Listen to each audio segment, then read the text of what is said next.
So my name is Laurel Bryce, and I'm chair of the Department of Obstetrics and Gynecology, and I've been here for about 8 years. I love my department. We do all kinds of amazing things, and this has been a major drive for us in the last 3 years, increasing HPV vaccination rates in our county. And you're going to hear a lot more about that from our three speakers who I'm about to introduce. But a word about what I do for a living. I'm a GYN oncologist, so I take care of women with cancer. I am not about vaccines in my daily practice. I treat cancers. And when I was a resident in Boston, I remember taking care of a woman whose name was Faith Maroney. This was in 1985. I was a resident. I was not a fellow yet. And I was on the GYN oncology service. She had cervical cancer. She was about 32 years old. And the details of caring for her, I will not share with you now, but it made a tremendous impression on me. And it makes me want to make sure that nobody gets that cancer. So we're going to talk about HPV vaccinations tonight, but from a cancer, a GYN oncology perspective, I keep thinking about cervical cancer and Faith Maroney. So a word about our three speakers. Sarah Bradley, I'm doing this in alphabetical order, I'm not showing favoritism, works in the Department of Obstetrics and Gynecology. She went to college and medical school at Iowa and then trained at Duke, small school on the East Coast. We don't like their basketball team. And we wooed her to Madison. How many years ago, Sarah?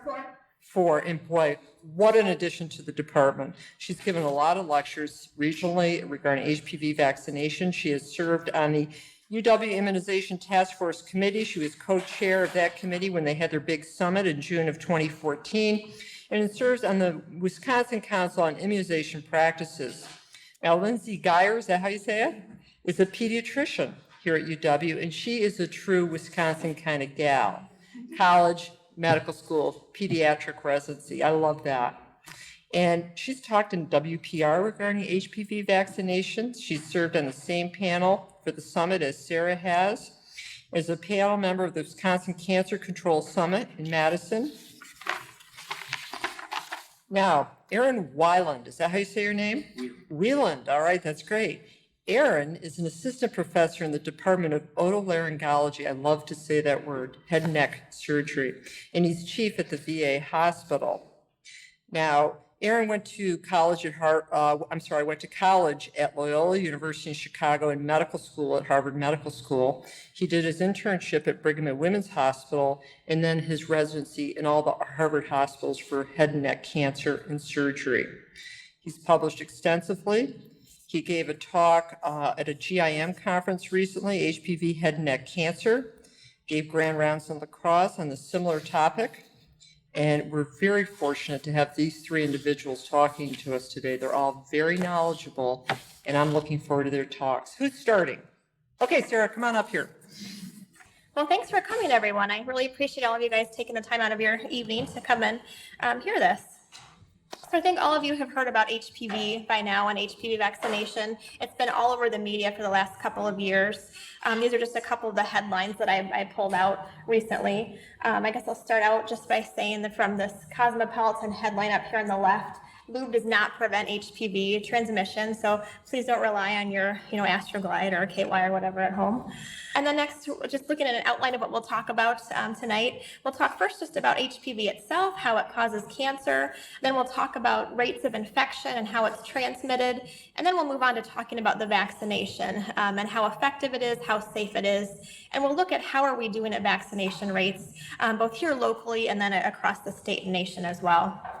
So I'll talk first about HPV. So this is the HPV virus. It's blown up very large for you here so you can see it. It's actually only 55 nanometers big. But this is a species-specific virus. That means it only infects humans. So it can't, for example, infect, rabbits or swine or any other kind of animal. And there have been over 130 different types identified in humans. So quite a few types out there.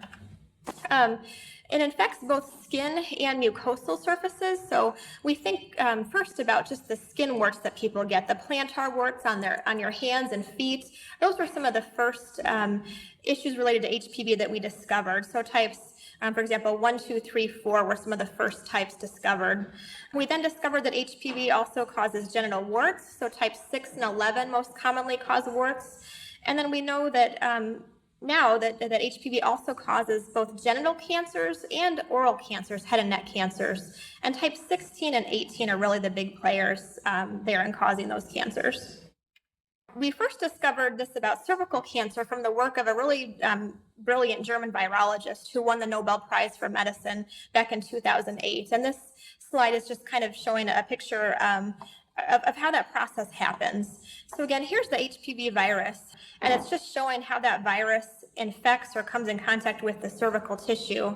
Those viral particles then, they kind of invade the actual cells of your tissue here, and over the next couple of weeks, the actual HPV DNA, that's shown by this pink circle here, will incorporate into your own cells. So the HPV DNA gets into your cells, it takes over your cells' machinery, and then it starts to replicate. So that's showing that here. It means it's making copies or duplicates of itself. Those viral particles then shed off and then can infect other people potentially, or other parts of your own body actually as well. Most people who are healthy, who are young, who have a good working immune system, will get rid of the virus. So within 2 years, as we're seeing here, something like 85 to 90% of people will heal and get rid of the virus. It will go away. But for some people, that doesn't happen. The HPV virus will hang around, and over the next 10 to 30 years, that DNA is not just inside the cell, but actually inside your own DNA within the cell, and then we'll start making cancer cells. So that's how that process happens. Again, it's not just cervical cancer, it's other cancers as well. And this next slide is just kind of showing how that happens just in tissue in general. So again, we have HPV infection over here first, infecting normal tissue. So then you have HPV infected tissue. Most people have no idea that they've been infected. You have no signs or symptoms, no idea that you have this. Again, a lot of people, they will clear the virus, they will go back to having normal tissue. That's just a temporary infection. But then some people, again, will progress to precancerous tissue. We think about this a lot in cervical precancers and screening by pap smears to find these issues. And again here, with people who have precancerous tissue, depending on how progressed or how far along that process is, you can again still resolve and that tissue can regress back to normal. But once you hit this spot here and you develop cancer, obviously that doesn't go away. In terms of why do some people progress to precancer and then cancer? A couple of big risk factors. And those are having high risk types. So types 16 and 18 are high risk types. They cause most of the cancers related to HPV. If you have a weak immune system, so for example, if you have HIV or some kind of immune deficiency and your body can't clear the virus as well, or if you're a smoker, all of those things will make HPV hang around and progress in your cellular tissue. So as I mentioned, though, it's not just cervical cancer. We know now that HPV causes several different types of cancers. This is showing all the cancers caused by HPV in the U.S. Cervical cancer is definitely the big player here. So about 12,000 cases per year in the U.S., and almost all of those are HPV related. And then for each of these other cancers, the red bar here, that's the percent that's caused by HPV versus the blue being non-HPV related. So also in women, vulvar and vaginal cancers are about 50% caused by HPV. In men, cancer of the penis is a rare cancer, but about 50% of those are HPV related. In both men and women, about 90% are HPV related. And in oropharyngeal cancer, also kind of a big player here. So almost 12,000 cases annually, and the majority are caused by HPV. So overall, HPV causes about 5% of all cancers in the U.S., over 33,000 new cases per year. 2/3 of these are in women and 1/3 are in men. Here in Wisconsin, the last year I have data for is 2012. And so this is looking at all the cases and deaths in Wisconsin that are caused by HPV-related cancers. If you add up all of these numbers here, we have over 1,000 HPV-related cancer cases in Wisconsin. And then if you add these numbers up here, somewhere close to 250 deaths annually from HPV-related cancers. And again, cervical cancer, and then again, oropharyngeal cancer here. Those are the main two. The burden of precancerous disease. So this is really where I come in as an OBGYN. So how many of you have either had an abnormal pap smear or know somebody who's had an abnormal pap? Anybody? Yeah, it's pretty common, right? So there's over 3 million abnormal paps every year in the US. All of those paps have to be followed up, and depending on what the actual abnormality is, we either repeat your pap smear later on or do a colposcopy and try and figure out, well, if you have precancerous tissue there, which is also called cervical dysplasia, how severe is it? Is it low grade or high grade? We know if it's low grade, it will probably still go away on its own. We can just observe and kind of watch and wait. But if it's high grade, then we have to treat that because there's a high risk it will progress to cancer. And one of the ways that we'll treat that is by doing something called a LEAP procedure, which is shown here. So this is as a procedure I do in my office, not uncommonly, where I'm cutting out a chunk of the cervix to remove all of the cervical precancer. Well, it's great that I can do that. It's awesome that I can prevent these women from developing cancer years down the road. Gosh, those procedures aren't fun. They're uncomfortable. They're anxiety provoking. People are really worried about, gosh, are we going to get it all? Is it going to come back? And then potentially this kind of procedure will make your cervix weaker and potentially increase your risk for preterm labor in a next pregnancy. So it has other adverse effects as well. So this is really where vaccination, I think, is important, is that, hey, we can prevent all of this potentially. And then I think I will give it over to Dr. Whelan to talk about head and neck cancer. Well, thank you. Usually when we're talking about head and neck cancer, we're talking about it with the same set of risk factors that we think about for lung cancer. So alcohol and tobacco consumption. And we've made great strides in the United States in terms of the percentage of people who use tobacco. And so for many of those cancers, the rates are going down. Interestingly, we saw one area of the head and neck where we're seeing a distinct difference in the rates. They're going up quite dramatically, and it seems to be related to HPV. So the first evidence for this was in about 1995. A group at Johns Hopkins looked at all of the cancers they had archived, and they looked by doing some special staining tests in the Department of Pathology for cancers that had the HPV virus, and they found that a quarter of all the head and neck cancers did. When they looked at the specific areas of the head and neck, so specifically the oral pharynx, which is the tonsils and the back of the tongue where you can't really see, it was 90%. And most of these were positive with type 16. These were patients who had not had a long history of smoking, had not had a long history of heavy alcohol use. They were younger, and again, primarily located in the tonsil and what we call the base of the tongue.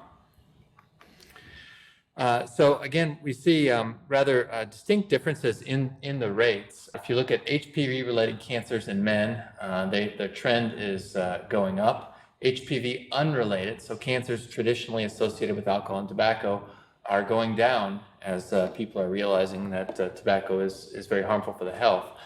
HPV-related cancers in women in the head and neck are reasonably flat. They're going up a little bit, but not much. And HPV unrelated and women also are going down as both men and women are decreasing their rates of smoking. It's not clear why this is a disease that's affecting young men, because these would be people who were infected before vaccines were ever introduced. So there's some kind of a biological difference between what this virus does in men and women in the oral pharynx. So again, just another graphic showing the projected trajectory of this. And if you look at oropharyngeal cancer, so tonsil, base of tongue, you can see this sharp rise here. And cervical cancer, the rates are going down with screening and vaccination practices. This is oropharynx in women, going up just a little bit. And so all the other areas of the head and neck, the tongue, the voice box, going down, those are associated with smoking. And then you see this sharp curve up here, which is the oropharynx.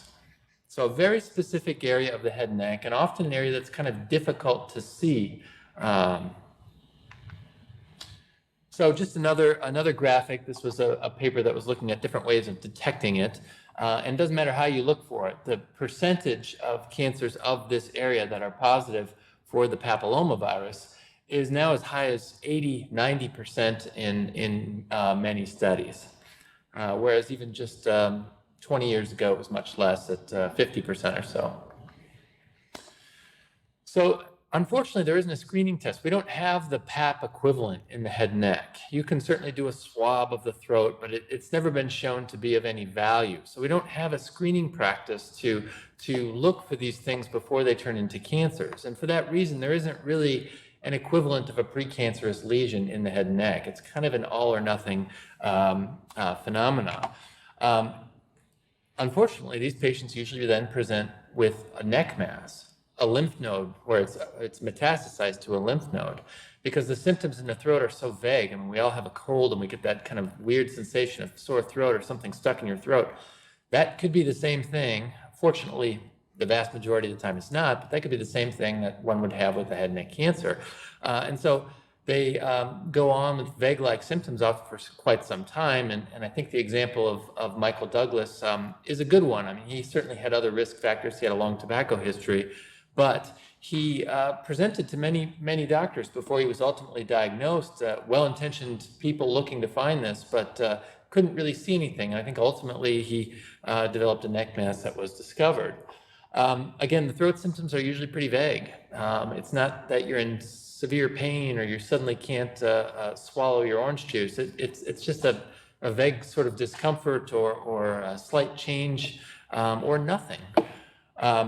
And the treatment for this is usually some combination of surgery and radiation, and it's a hard treatment.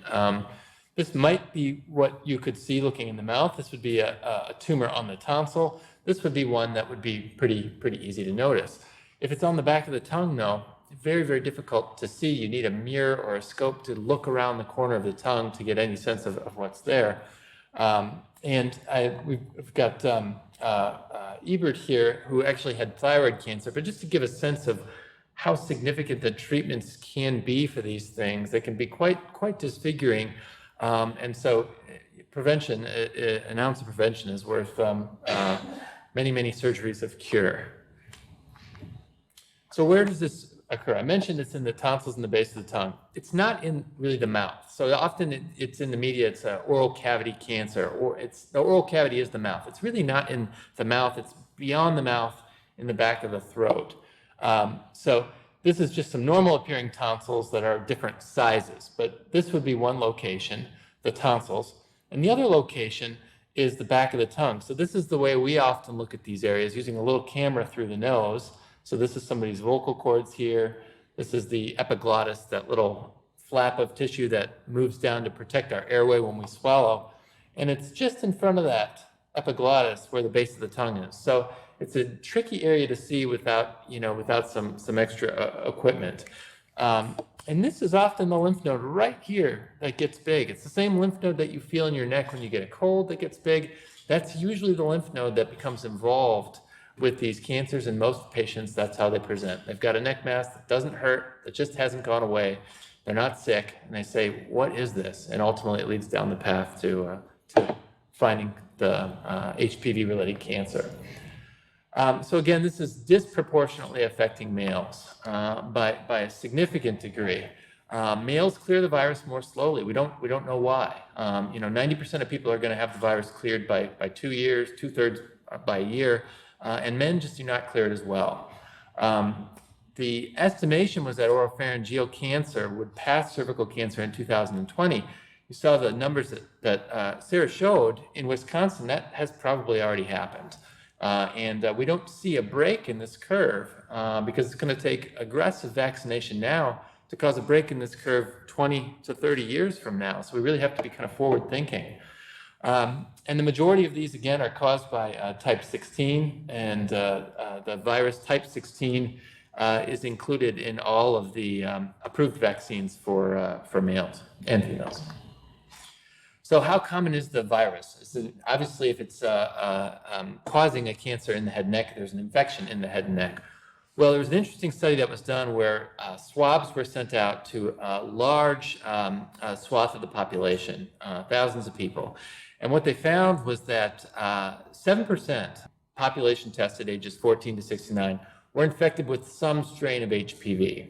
And it was higher in men than women, again, speaking to this difference in the way men and women clear the virus. There were a couple of peaks in men in the 30s and again in the 60s. And when you look at the virus that causes the cancer, the overall rate of infection was about 1%. That's a lot of people. Fortunately, the vast majority of those people, again, are going to clear the infection. But when you're talking about a population of 300 million, 1% of 300 million is not a trivial number. The question often comes up about oral-to-oral transmission. Is this something that one could pass on by sharing a glass of water, by sharing a toothbrush? The answer is probably not. It seems to be different sexual behaviors, but not kissing and things like that transmit this virus. I'm going to pass it on to, back to you, Sarah. Okay. So a little bit more from me here. We'll talk next just about infection rates and some more about transmission. So as we've kind of been mentioning all along, HPV infection is really very common. There are about 14 million new infections a year in the U.S. At any given time in the U.S. population, there have been a couple different studies done looking at this. But as Aaron was talking about taking swabs to check for oral HPV, there have also been numerous studies done looking at genital HPV, so taking swabs inside the vagina, from the cervix, in men along the shaft of the penis or the scrotum. And depending on what study you're looking at and what age group and what demographic, at any given point in time, there are higher numbers of people who will have a genital infection. So anywhere from a fourth to 42% of the population, you can do a swab and find genital HPV. And again, the vast majority of these people have absolutely no symptoms. They have no idea they have this, and they never will. Most people will clear it and have, no idea unless they have an abnormal pap or something else. So about 80 million people with current infections, and lifetime risk we know is at least 80% that you'll get an infection. It's probably closer to 90, I would say. It's extremely easy to transmit HPV. It's transmitted just by skin-to-skin contact alone. So when we think about the plantar warts that happen on people's hands or feet, it's just skin contact. If you touch someone with a wart, you can also get a wart on your hand or foot. Genital contact is really the same thing. It's shed from all of those places that I mentioned in the genital areas. And so because condoms don't cover all of those areas, for example, the scrotum or the labia, they only provide about 60% protection against HPV. I'm an OBGYN, so I'm still going to tell you, hey, use condoms. You don't want to get chlamydia or, other things, but just, good to know that it still can be transmitted despite condom use. I think Aaron kind of briefly mentioned oral to genital transmission, and this is Michael Douglas here, who was in the media a couple of years ago. He was talking about how he got his oropharyngeal cancer from performing oral sex on his wife, and I don't know that he can blame Catherine Zeta-Jones necessarily. It might have been a previous partner, but we do know that oral to genital transmission does happen. So now I'll talk about vaccination next, because, hey, this is great. We can prevent cancers by giving a vaccine. I just want to say that again because I think it's so important. We can prevent cancer with a vaccine. I think that's really awesome. So I wanted to back up and first just talk about how vaccines work. Because every year around this time, I'm trying to give my pregnant ladies flu shots, and once or twice a week I'll have somebody who says, well, Dr. Bradley, I don't want the flu shot because that's going to give me the flu, or I get the flu from the flu shot. So I just included these couple of slides to talk about how vaccines work. So when we think about natural immunity, when you get infected with a virus, what happens is that your body makes these antibodies, which are the body's defense system. I kind of think of these as almost like Pac-Man cells, and I have this idea in my mind of them sort of eating up and chewing up and spitting out the virus and getting rid of it for you. That's kind of how those antibody cells work. So when we give you a vaccine, what we do is we're having synthetic or man-made particles that are injected into your system. So if you look at these little triangle particles here, I intended for those to look like these little spikes here on this virus. So basically you're being injected with this particle that looks like part of the virus, but is not actually the virus. And then what happens is that stimulates your body to make these antibody cells to recognize that foreign particle. And then once your body's had that exposure, the next time it's exposed to something like this, it will remember that virus or that type of particle, and then it will respond much more quickly and have a much greater response. So again, if you're infected with these same 3 viral particles, your body's immune system, it's making all these antibodies much faster rates and a much greater amount or number of antibodies. So that's how a vaccine works. Hopefully that makes sense to everybody. So next I'll talk about effectiveness. So this is some of the original data, and I'll just kind of go through and talk about how some of these studies were done. This is looking specifically at vaccine effectiveness in women at 4 years. So meaning they got either the vaccine or placebo, and then they had testing over the next 4 years to look at effectiveness. These studies were done in a college-age cohort of women, so women who were around 18 to 23 or so, and these women were randomized to either getting the vaccine or getting a placebo. So if they didn't get the vaccine, they still got an injection, but it was saline and basically some kind of placebo medicine. And this was what was called a double-blind study. That means that neither the patients in the study or the physicians or providers who were doing the actual medical care had any idea as to whether they had gotten the vaccine or the placebo, because that way no one was biased about reporting of side effects or anything. And so after people got the initial study drug, so either vaccine or placebo, then every 6 months for 4 years, they had a pelvic exam along with a pap smear and then blood work to look at their antibody response. So looking at the actual data here, this vaccine was given to almost 8,000 women, and an additional 8,000 or so were in the control group. So we're talking about somewhere around 15 or 16,000 women total. And looking at cervical precancer, only 2 cases in the vaccine group as compared to 110 in the folks who got the placebo. And so that's an effectiveness rate of 98.2%. And we see similar things with vulvar or vaginal precancer. So again, around 8,000 women in each group, no cases in the vaccine group for 100% effectiveness rate. And then genital warts was used frequently in these early trials because it's an early marker. So whereas precancer might take months or even years to develop, genital warts will start to develop within a few months after you get the infection, if you're unlucky enough to get it. So that was used frequently as an early marker for how effective the vaccine is. So again, 99% effective. So gosh, that's pretty awesome data. Looking in men then, so these numbers in men are a little bit smaller, but we also looked at vaccine effectiveness in men at 4 years. Again, this is some of the very initial data that came out. And in men, we looked at precancers of the penis and anus, as well as genital warts. And again, we're seeing good effectiveness, so 100% effective against precancers of the penis, and then around 80 to 90% effective at preventing anal precancers and genital warts. One of the common questions I'll get is, well, why the heck do we give the vaccine so early? People will say, well, my kid's not going to be sexually active until college, so why do I need to give it to my 11 or 12-year-old? One main reason is we want to make sure to give it before they have any sexual contact.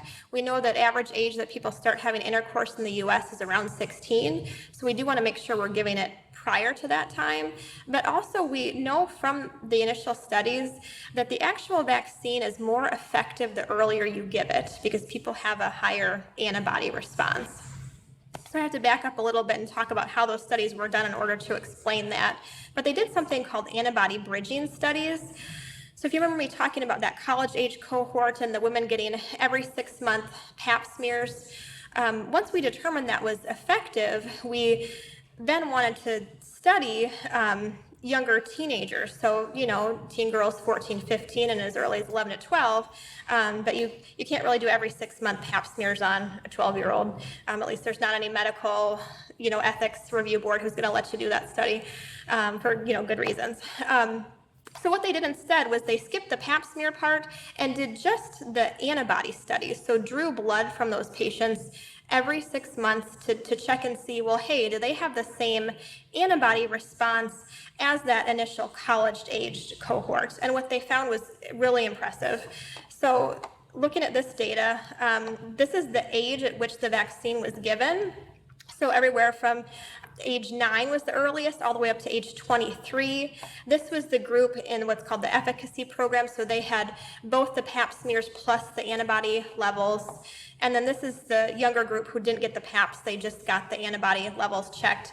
And these are the actual antibody levels. So the higher your number here, the higher your antibody response, or the better your immune response against the virus. And so if you look at this, gosh, they have a good response here in this initial group, but then the earlier you give this vaccine, the higher your antibody response. So that's actually pretty amazing, and we think that has something to do with how well the immune system is working when kids are 10, 11, 12. And we do know that that protection lasts at least 8 to 10 years. You know, when this vaccine first came out, there were some concerns about, well, it hasn't been studied that long. How long does that protection last? We know for sure that those high antibody titers are lasting at least 8 to 10 years. So you can be assured that if you're giving your child the vaccine at 10, 11, 12, it's going to last them until they're at least college age. And the actual antibody levels seem to be staying the same. They're not drifting downward. So we anticipate it to last for quite a while. And there are multiple studies still ongoing to look at even longer term than that. I think this is the last slide that I have here, and it's just looking at just a little piece of data from the U.S. as to how is the vaccine worked here. How effective is it in the general population in the U.S.? So this is from something called the NHANES study. It's the National Health and Nutrition Examination Survey, and that's a nationwide study that's sponsored by the U.S. government that does both surveys and physical exams and tests to kind of assess the overall health of the nation. So they're looking at things like not just HPV, but also nutrition and dental health and obesity. But one of the things that they've done for a number of years now is that they've checked for the rates of HPV, these types of HPV, in women in cervical vaginal swabs. And so what this is looking at is these are the 4 years before the vaccine was approved, and then these are the 4 years after the vaccine was approved. We don't see much difference here in these older age groups because they probably didn't, there's probably not many women in there who got the vaccine at all. But this age group, this is where we really started to push the vaccine. And you can see from prior to the vaccine being approved to the 4 years after, a 56% decline in the prevalence of HPV. So that's pretty impressive given that we're actually not doing a great job at vaccinating people. Lindsay will talk about that in a minute, but even though we're only vaccinating, less than half of the people who need to be vaccinated, we're still seeing a huge decrease. So to think about what a decline we would see if everybody actually got vaccinated is pretty impressive to think about. And with that, I will hand it over to Dr. Geyer. So we've gone through a bunch already. We know a lot of really cool stuff about HPV vaccine and the HPV virus itself. We know that it's super common. We know that it causes cancer. It's not just a female virus or a female cancer. And we know it's effective. It's great when we have something that prevents cancer. It works. But we want to, of course, know, is it safe? Is this okay to be giving our children? So I'm going to be talking a little bit about the safety aspect of this. Kind of small on here, but there's a headline here that says, Wisconsin mom, did HPV kill my 12-year-old daughter? This was about a year ago. Can I, just by show of hands, who saw this headline or heard about this? Yeah, so definitely more than half of you. I know people heard it because they called our clinic. We talked about it a lot. Now, by show of hands again, who saw the follow-up to this? So this was at least 3 weeks later, and it was pretty hard to find. Did anybody see the follow-up to this? Or maybe 2 of you.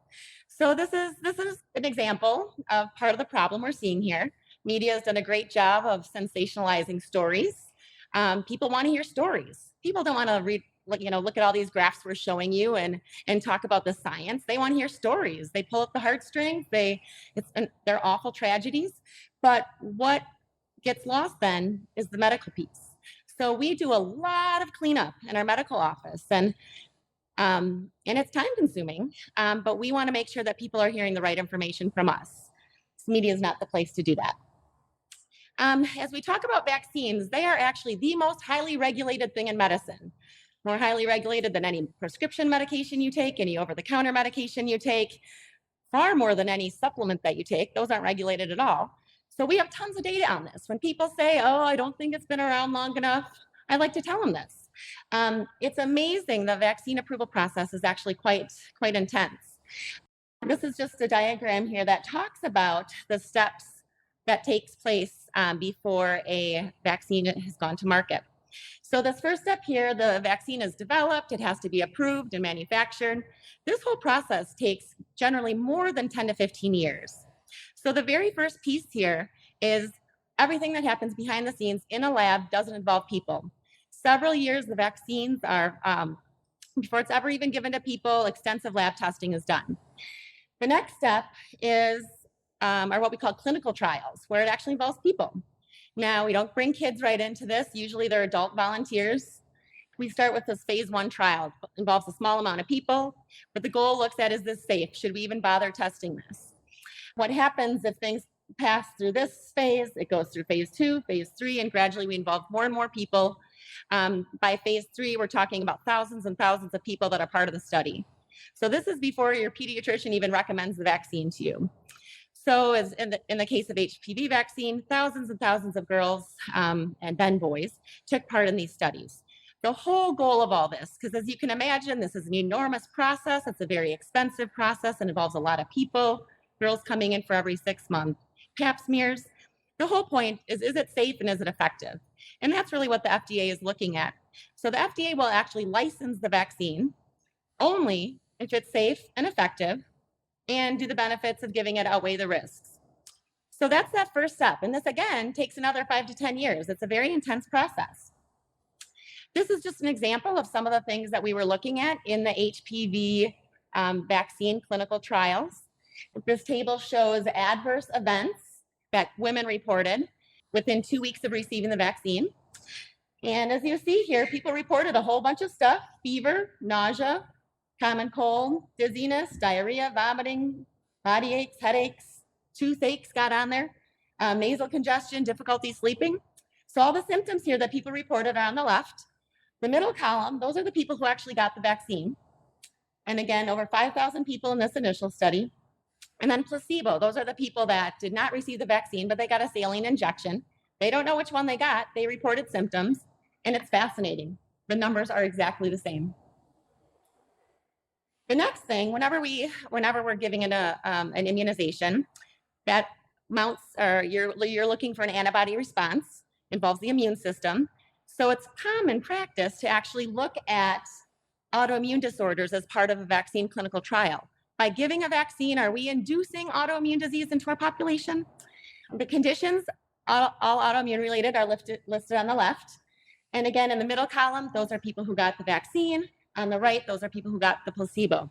And again, granted, these numbers are very small. We're not seeing a ton of autoimmune disease, but again, there was no difference between the placebo group and the autoimmune group. So as you see, people who got the vaccine, guess what? 1% of them developed an autoimmune arthritis. They could say, oh gosh, was that due to my vaccine? Interestingly though, the same exact number of kids who did not get the vaccine got arthritis as well. So that's just an example of the importance of having a control group or a placebo group. Events happen.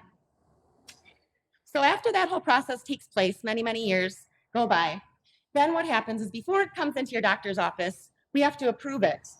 What happens is a big group of people get together on a national level, medical care providers, public health folks, and basically they look over everything again. That whole process is reviewed in detail.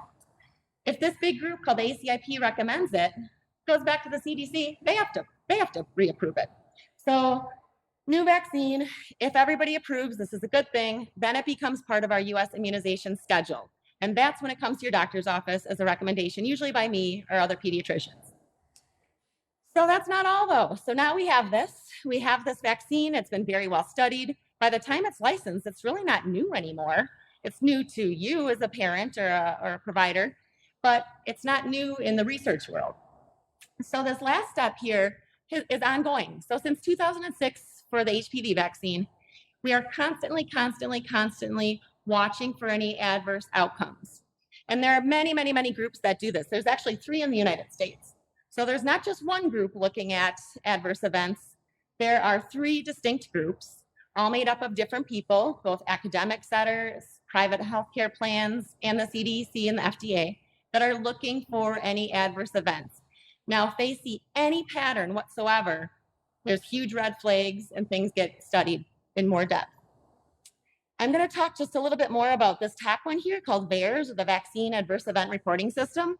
That's the one people are most familiar with, because if you ever, you always have to take the handout about the vaccine after we give it. A lot of those go right to the trash. But on the back of every single one of those, it has this contact information for VAERS, because we want people to report any adverse symptoms that they may be having, whether it's related to the vaccine or not. That's how we know, is this causing problems? So VAERS basically, again, it's a vaccine safety program. The CDC and the FDA actually run this. It's their job to make sure the products they're providing are safe. About 10 million vaccines are given every year. And of those 10 million vaccines, there are about 10 to 20,000 reports per year. So some limitations to this. It's a good system. It's identified lots of problems. For instance, a good example is the rotavirus vaccine, which we used many years back. It was causing an intestinal problem in infants. As soon as there was a pattern there, they pulled it immediately. And that was actually done pretty quickly. They redid this. We have a brand new vaccine now. I should say brand new to the public, and with a really great safety profile. So they actually look at this. They're trying to prevent harm. It's a real thing. Limitations of this, though, is guess what? Anybody can report it. You can report it. Your kid's grandma can report it. Their teacher can report it. We as providers can report it. So reports do not equal people affected. If there's a kid affected, we could submit 5 reports, all from different people. So that's just kind of an interesting limitation to this study. The other limitation is there's no placebo group. So we're saying, oh gosh, this many people who got this vaccine had this side effect, but in this particular study, there's no placebo group. So we don't know how many people in the normal population would have gotten that problem. So that's interesting. They have to kind of sort through all that information. So I'm going to give you that VAERS data on the HPV vaccine. So since it was licensed in June 2006, we stepped back and looked at data over almost a 9-year period, so from last March. At that point in time, there were 67 million doses of HPV given in the United States. Now we're much higher than that, because that was already a year and a half ago. But 25,000 reports were made to VAERS. Now, I know that sounds like a lot. When you consider 67 million doses, that's 0.003% of the people who received the vaccine had an adverse event. So very small number. Well, what do we mean by event? We basically break it down into 3 groups. Was it non-serious? Did it cause some very short-lived symptoms that self-resolved? Was it serious? Did it cause any long-term disability, cause hospitalization, cause repeated medical visits? Or did it cause death? Those are 3 areas that we look at. Now, we talked about that being a pretty small number. For those of you who can do some mental math, 92% of that number was reported as non-serious.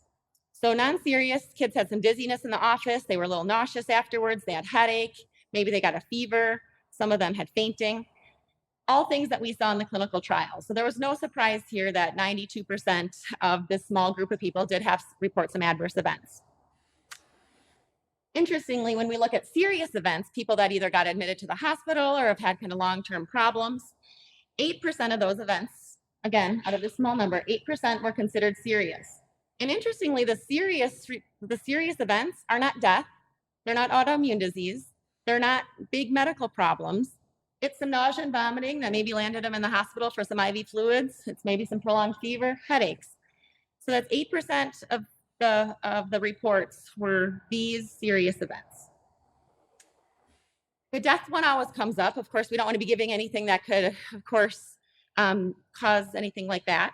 96 deaths were reported around the timing that those patients got their HPV vaccine. Interestingly, they were only able to locate death information on 47 of those patients, meaning there was no documentation anywhere about anybody else. So it makes you question the validity of those reports. But Of the 47 they found, medical records, health reports, coroner records, none of them were linked to the vaccine. So this is actually really great. This is actually one of the most safe vaccines we have. There are a couple other vaccines where if you have an underlying seizure disorder, you could get a bad seizure and potentially die. So when we think about this, HPV is the safest one we've got. And this is where people are falling short here. So one other thing in terms of safety that I just want to bring up, because it comes up a lot, especially in our community. A lot of people ask about premature ovarian failure. Will this vaccine affect my fertility level? I've heard these stories about people who've gotten premature ovarian failure after getting their HPV vaccine. So this is an interesting question.